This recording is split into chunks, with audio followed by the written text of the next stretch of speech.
No justice! No peace! Concrete barriers and barbed wire surround buildings and streets in downtown Minneapolis. No justice!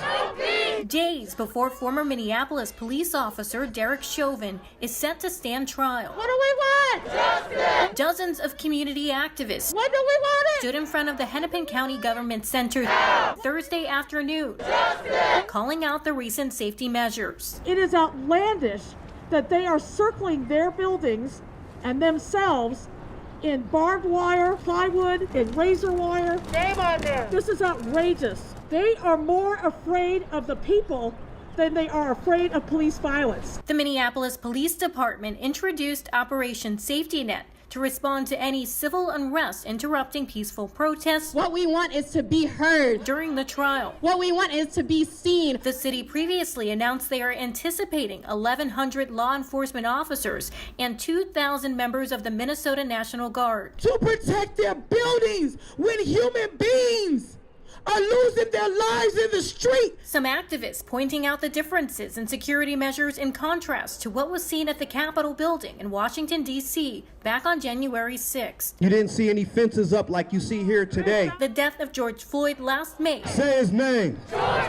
set off a chain reaction of unrest throughout the Twin Cities. There is no justice. Why? Now with many calling for new legislation to end police brutality in the wake of Floyd's death. No justice!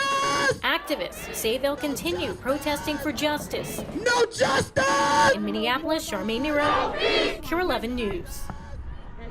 Mayor Jacob Fry is warning those who spend time downtown there will be disruption to traffic, both vehicle and mass transit. Jury selection in the Chauvin trial begins on Monday, March 8th. A unique